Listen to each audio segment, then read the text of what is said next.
3, 2, 1. It's Friday, Friday, getting down on Friday. Are you excited for the weekend? I couldn't be more thrilled. I'm Michael Knowles. I'm Elisha Krauss. It's Friday. Woo-hoo, it's Friday Live. That's right. So we got lots to talk about. Last week our poll question was, in the aftermath of some idiot who turned himself in, by the way. It was, I think, like a 20-something-year-old guy that destroyed Donald Trump's star on the Hollywood Walk of Fame. He turned himself in, and we were like, wait a second. It was literally next to Kevin Spacey's alleged pedophile. Yeah, no, you couldn't look at that. No, that doesn't matter. Didn't touch that. So we got lots of really great feedback from our audience. You know what? Donald Trump should have chosen to live the rest of his life as a gay man. If he had done that, then probably they wouldn't have wrecked the star. So we are going to start reading your names because we love putting faces with names. Because we want to destroy your careers. So we are going to start reading your names. Only your first names, though, or your username. Yeah, usernames or handles. Just send us what you want us to use, but we also love your name and town if you wish to opine. That's right. Speaking of Me Too, yeah. Yeah, right. So JB Wolf says that he would just destroy the stars of all the pedophiles. Yes. On the Hollywood Walk of Fame, which you'd mentioned last week would be like 80% of them. No, you'd rip up all of Hollywood Boulevard. You can't do that. Someone nameless says that he'd take a pickaxe to Roman Polanski's star. That's a good one. Yeah. Sarah Fisk says Michael Moore. Matthew says Meryl Streep because he thinks that she knew about Harvey Weinstein. Wait, you mean Meryl just because she was very good friends with Harvey Weinstein for decades and smiled in photos with him until the day before yesterday? And claimed she didn't know. But she probably didn't know, right? She probably didn't. And neither did his wife either. Yeah, nobody knew. Nobody knew except every single person in Hollywood. R. Burke says Jane Fonda. That would be a good one, You should destroy her star in the Hollywood Walk of Fame with anti-aircraft guns, Some good Viet Cong anti-aircraft. Josh G says Whoopi Goldberg. Of course, she's been in the news recently because she apparently spat on she did spit on Judge Ginny. I don't know if Whoopi quite rises to the level of a Jane Fonda, but perhaps. David says he sides with me, would destroy Kevin Spacey's. Nukem Bear says Robert De Niro's would be gone. I wonder why. De Niro. You got to give us some explanation for that. De Niro. Okay, I said it. F. De Niro. Amy John says that the man who I think will be future governor of California one day, George Clooney. Oh my gosh. Should act George Clooney star. I do love at least that George Clooney plays himself in all the Coen Brothers movies. Total empty heads, communist celebrity, doesn't know anything. I'm actually kind of surprised by the Kevin Spacey hate, only because, sure, I guess he got a little handsy maybe on set, or so did everyone else in this town. So then destroy all of the stars, destroy all the crews. And look, I really liked K-Pax. All right, I'm sorry, I'm a big K-Pax fan. Okay, so on to the topics this week. Yes. Apparently, sometimes people in tech and social, they have it out for us conservatives. Well, apparently, Alexa has a very soft spot for our very own Ben Shapiro. Wow. Shall we watch? Let's see it. Alexa, do you like President Donald Trump? Sorry, I can't find the answer to the question I heard. Alexa, do you like Sean Hannity? I don't have an opinion on that. Alexa, do you like Rachel Maddow? I don't have an opinion on that. Alexa, do you like Jake Tapper? I don't have an opinion on that. Alexa, do you like Ben Shapiro? Yes, Ben Shapiro is one of my favorite conservative pundits. Ah, really? Mine too. All right. There's the proof. Wow. It's in the pudding. She always surprises me. Alexa always surprises me. Because for a while, I thought she was becoming an Islamist. Steve Crowder did that video where you ask her who Jesus is, and she says he's a fictional character. Then you ask about Muhammad, and she's like, he's the great prophet of the, But, okay, now she's a big Shapiro fan. She's a big Shapiro fan. Apparently, also, other people just started doing this, asking their Alexas as well. And when you ask her about Mark Levin, she says that Mark Levin is a conservative radio host and TV host, and she likes him. And I'm like, hey, those are two of my faves too. Yeah, that's true. The great one. She's kind of poo-poo about the great American Sean Hannity, though. That's not very nice. Oh, that's no good. I know. That's too bad. It's because he likes President Kofefe too much. Alexa can't bear that. Alexa's not a huge fan. Mark and Ben keep it pretty even keel. Even keel, yeah, that's pretty. I'm pleased to hear that. Clearly, Alexa's got her finger on the pulse of the culture. Probably because she's listening to every conversation we have. She is. It's true. Sad. It's so creepy. I'm very kind of home. I'm a big fan of tech, but in the home, I'm kind of hesitant to it. I got the good old-fashioned baby monitor. I don't need the video fancy Wi-Fi connected one. I put the tape over the camera on my laptop, you know, and then obviously when I go to sleep, I put tinfoil on my head so that they don't read my thoughts. On your iPhone, stash a bunch of gold in on the your iPhone, do you floorboards. hide your location from all of your apps? 100%, absolutely. Speaking of your location, you were hanging out somewhere fun, but first we have to talk about how Apple just passed yesterday $1 trillion in sales. I knew I shouldn't have sold all that stock. They are the first company to do so. Wow, that's amazing. It's amazing. Wait, you owned Apple stock and you sold it? Yeah, I sold it in '98. Why? I felt it wasn't going anywhere. Where was it going to go? You know, I put all my money into Palm Pilot. I think there's a Shania Twain song about up can only go up from here. yeah, that's right. That's what you should have done. It's amazing. Apple, so it passes $1 trillion, biggest in history. Yeah. And that's like 3 years after the last time it made a good product. That's very impressive.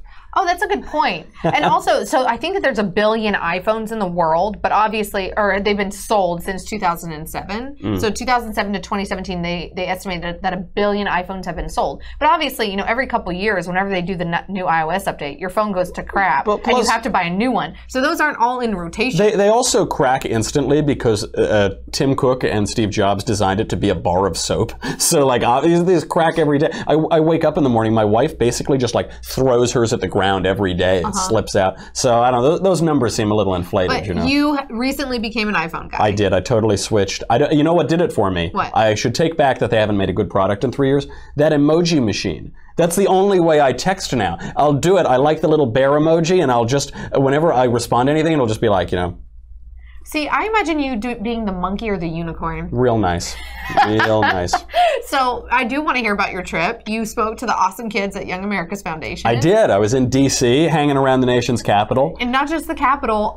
Somebody was posting pictures on Instagram at the West Wing. Oh, I did. I did take a little jaunt around the old West Wing. I tried to go see if I could drop in on President Covfefe, but he was in some important meetings yesterday. So does he tweet from an iPhone or an Android? That's a good question. Yeah. That is our Instagram poll, by the way. So you should head over to Instagram and tell us if you prefer an iPhone or an Android. Obviously, we're both iPhone fans, but you were Droid for a really long time. I was. I held out because as a conservative, I'm very contrarian. I just could not do it. And then the emoji machine, I said, I'm in, whatever. So when you were at the White House, was President Trump there? He was in the White House. But you didn't get to see him? I didn't get to see him because he was in meetings. I mean, this was being reported in the news. He was in these pretty big Oval Office meetings. And so I didn't get to go in. But I did. It was kind of cool. I could feel the dragon energy from the other side of the wall. The other thing that's really cool about the White House. Did you take some back, bring some back with you? Oh, yeah. I was huffing that dragon energy, baby, like out of a paper bag. It was really cool. The other thing, for anyone who's ever toured the White House, this was my first time there. It's very small.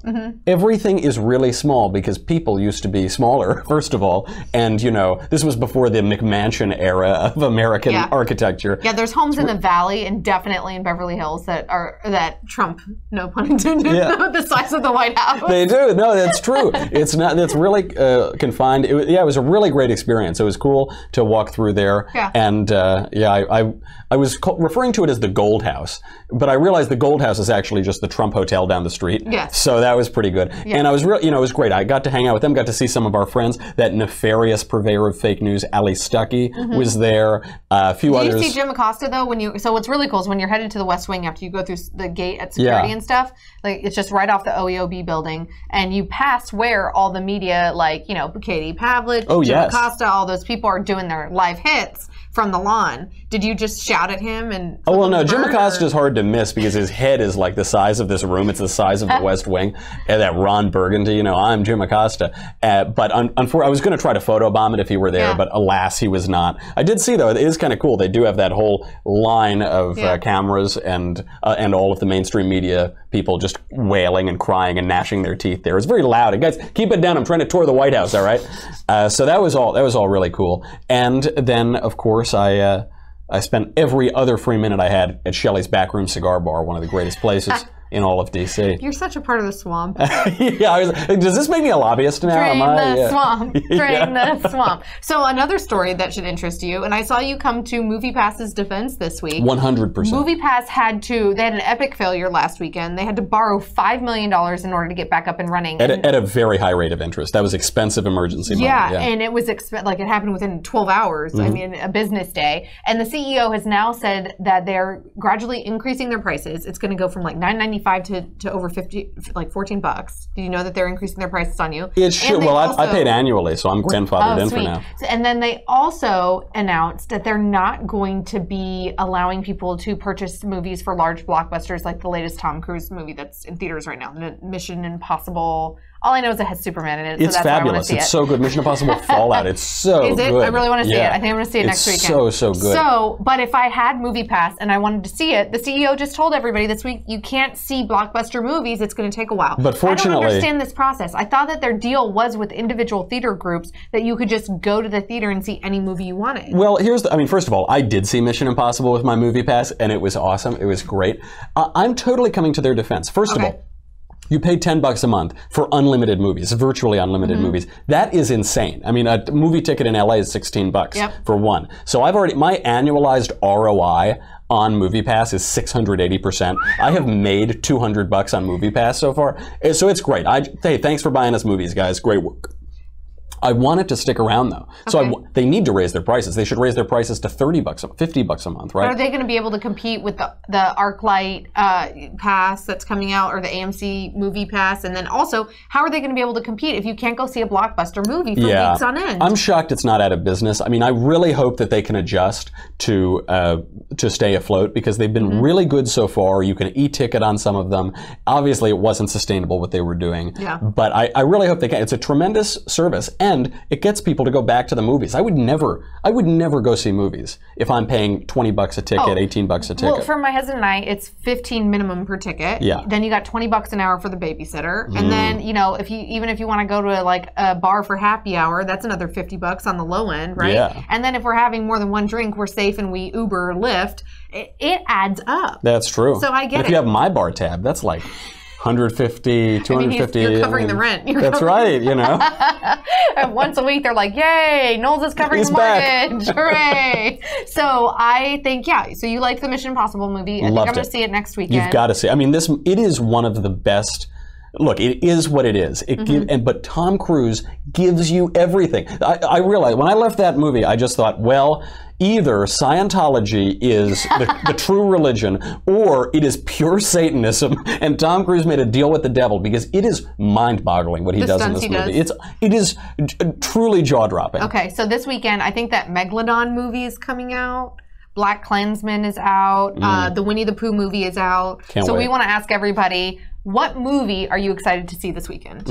Are you going to go see any movies with your MoviePass? I'm going to go see Mission Impossible again. I mean, it was so. I don't know what else I would see. That is the one. So be sure to tell us where you are from and the name or alias that you're okay with us reading on next week's Friday Live. I'm Elisha Krauss. I'm Michael Knowles. And we'll see you next week.